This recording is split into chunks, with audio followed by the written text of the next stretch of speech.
So, ayun, katapos na naman ng trabaho. Pero kailangan natin magbihis para extra saglit. Meron pa naman tayong mga ilang oras para extra. So, susubukan natin yung bago nating pagkakaabalahan natin, kaya bago nating extra na trabaho. So, wait lang at magbihis muna tayo.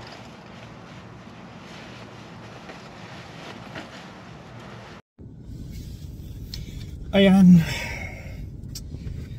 Ngayon, susubukan natin yung bago nating pagkakabalahan.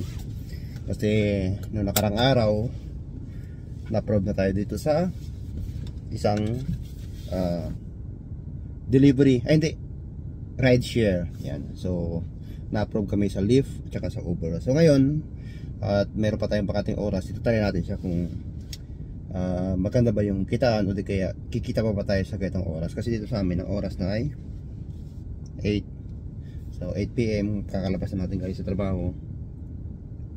Ngayon pinapalamig lang natin sa sasakyan kasi nga para kung sakali man na mag-online tayo dito tapos makapick up tayo at least kahit papano medyo malamig-lamig na yung load ng sasakyan. So baka mamaya magreklamo silang init kasi sa amin, mainit. Pagpasok mo sa sasakyan sobrang init, kaya ganon.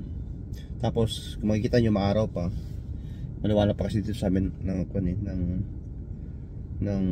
8. So ngayon mga 5 minutes na siguro mag-online tayo para makapag-umpisa na tayo. So dito na tayo mag-online kasi dito sa kabila dito sa amin may hotel dyan. Dito naman sa office wala nang natira sa office eh. Ngayon sa unahan kasi ng office na to may mga apartment, kaya itatry natin baka sakaling malay mo may kagala sa mga downtown. Yan. Pero kung wala man tayo makuha dito, diretso tayong downtown kasi doon yung baka sakaling mas may makukuha tayo doon. So ngayon pagsasabayan natin yung Lyft tsaka Uber. So mag-online na ako ngayon. Ito, start tayo online. Unahin natin yung Uber. Itong notification nila.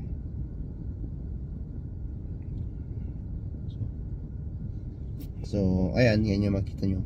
Ay, check pa pala natin baka mamaya hindi siya Uber. Okay, Uber rideshare. Okay, online. So ayan, online na tayo. Tapos mag-online din tayo sa Lyft. Tingnan natin kung pwede siya kung gagana siya o hindi. Diba? Tingnan natin kung maganda yung kanya. Ay, ano? Yan. So dalawa na yung naka-on sa atin yan. Tapos yan. Try natin. Meron pa naman tayo ilang oras na masusubukan to. Antay tayo muna saglit. Yun natin yan para medyo maliwanag.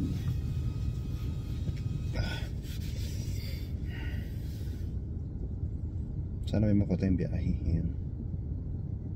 Sa Lyft. Tapos titingnan natin kung ano ba yung sistema ng ganitong ride share. Kasi nung una, di ba kung maalala nyo, lagi lang tayo nagde-deliver ng pagkain. So sa pagkain naman dati tumatambay lang tayo kung saan saan. So ngayon try mo natin tumambay dito habang nagpapalamig na sasakyan. Mahal natin maya maya makakuha na tayo. Or kung wala naman, mga ilang minuto lang biyahe tayo, ikot tayo sa glisonahan para sakali makahagip tayo dyan ng pasahero. Tagal lumamig.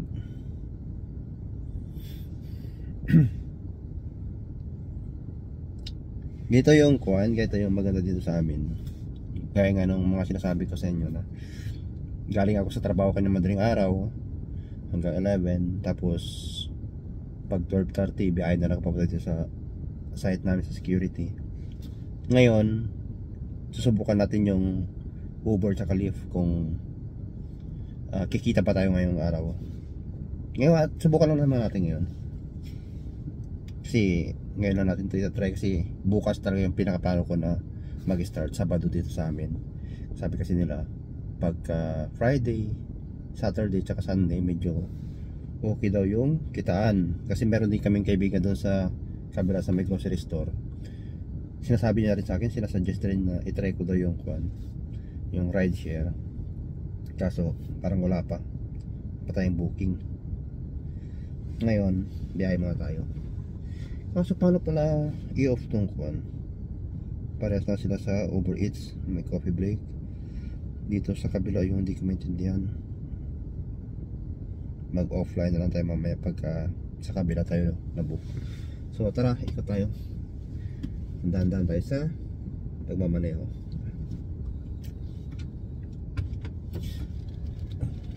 Kung kailangan natin ng shades, parang hindi naman natin maaraw. Pero dun sa una nakasingit yung kuan, yung araw. I-open natin yung kuan pala, yung Uber. Yan tayo sa Uber. Tara.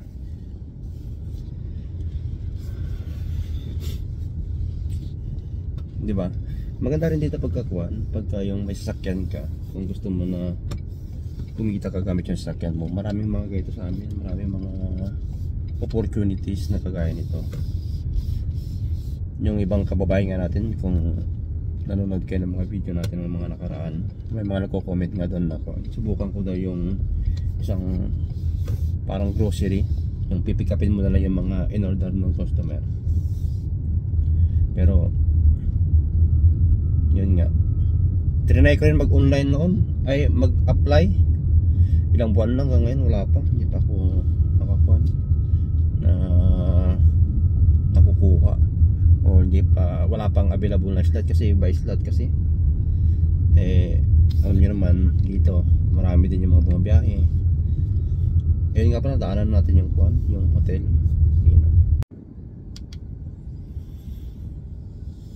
So ayun, at tumabi tayo saglit, nasira yung kuan, hindi gumana yung isang camera natin.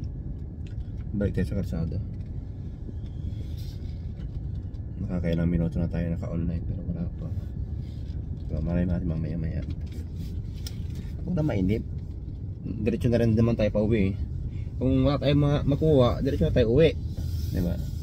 Bukas na naman kung sakali. Ganun lang naman.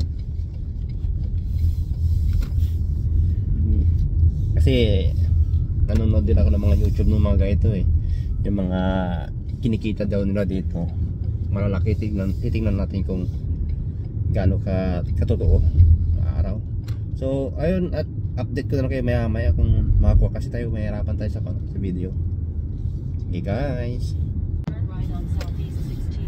so ayun, at meron tayong pipikipin ngayon. Dito tayo sa Uber nakakuha. So tara, araw.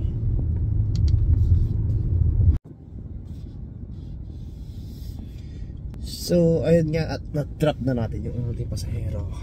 So feeling ko mas madali yung ganito, yung overrides tsaka yung lift kaysa sa yung sa delivery. Kasi pagka nakapick up ka na pala dito ng pasahero, i-drop off mo lang. Unlike sa tawag ito, sa pagkain sa Uber Eats, ibababaan mo na, ihahatid mo pa siya sa mismong apartment nila, di kaya sa room nila. So, pero okay lang din naman, diba? Maganda pa rin naman yung mga ganun. Harap mo tayo ng kaunting parking para maayos natin yung lift natin, kasi hindi pa siya naka-online. Sampai lagi.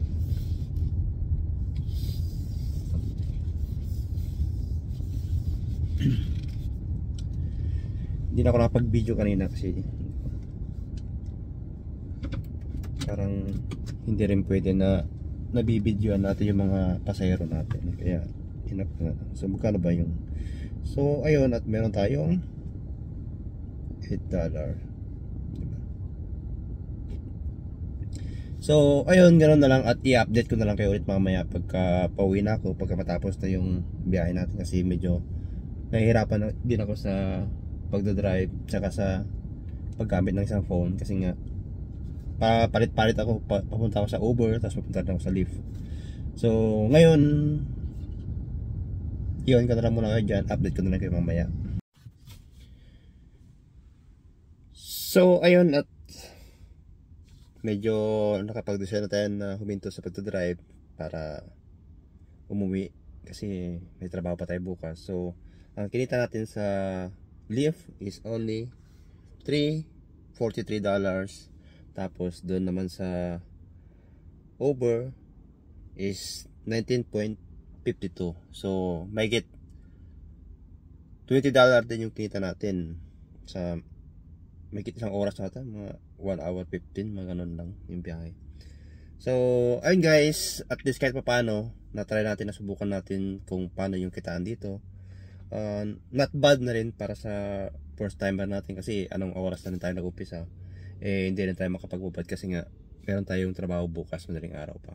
So bukas, itatry na lang ulit natin bukas kung ano ba yung kitaan. Baka magtatagal tayo ng 5 hindi kaya ng 6 oras bukas. So ayun guys, hanggang doon na lang tayo sa ngayon. Bye bye.